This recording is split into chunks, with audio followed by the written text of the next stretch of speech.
On July 27th, 1953, less than 6 years after he threw his final major league pitch, Dizzy Dean was inducted into the Hall of Fame after receiving 79.2% of the vote, more than any other candidate up for election that year. Dean was inducted alongside Al Simmons, a three-time All-Star and two-time batting champion who played most of his career with the Philadelphia Athletics. During the ceremony at Cooperstown, Dean was joined on the platform by some of the 62 previous Hall inductees, including Ty Cobb, Connie Mack, Cy Young, and Rogers Hornsby. "Them's the kind of ball players I'd like to have had behind me all the time," Dean said, before complimenting his former teammates who stopped them line drives and got some runs for me. Dean and his brothers grew up picking cotton, and with little in the way of a formal education, Dean enlisted in the Army.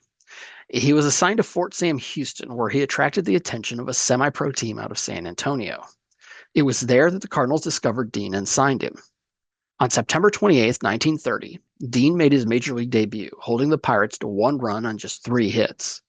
Before the game, St. Louis Mayor Victor Miller called Cardinals manager Gabby Street over to ask him about the new pitcher.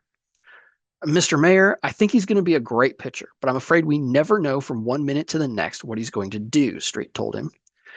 Indeed, despite Dean's successful outing, the Cardinals kept him in the minor leagues in 1931, perhaps as punishment for his tendency to charge items totaling thousands of dollars to the team. He was even known to register at several hotels for the same night, then sleep at whichever one was closest when he was ready to conclude the evening. Throughout his career, Dean was known to throw water balloons from hotel balconies, concoct ridiculous stories about his childhood to share with reporters, and generally exasperate Cardinals management. By 1932, however, Dean was simply too good to keep in the minors. He won 18 games that season with a 3.30 ERA and led the league in both innings pitched and strikeouts. He won 20 games and led the league in strikeouts again in 1933, including a record 17 strikeout game against the Cubs. In 1934, he reached 30 wins as he and his brother Paul led the Cardinals to a furious comeback to edge the Giants for the NL pennant. In the 1934 World Series, Dean posted a 1.73 ERA over 26 innings and held the Tigers to just 6 hits in a shutout Game 7 victory. That season, Dean was named the NL MVP. He finished second in each of the next 2 seasons, but by 1938, Dean, beset by injuries, was traded to the Cubs. He battled arm injuries throughout his time in Chicago and retired to take a coaching job with the Cubs in 1941. The 37-year-old Dean briefly returned in 1947 to pitch a single game with the Browns, throwing 4 shutout innings after he declared on a broadcast that he could still pitch better than the Browns hurlers.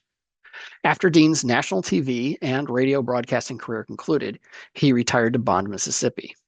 He passed away on July 17, 1974, the same day that Bob Gibson threw his 3,000th career strikeout.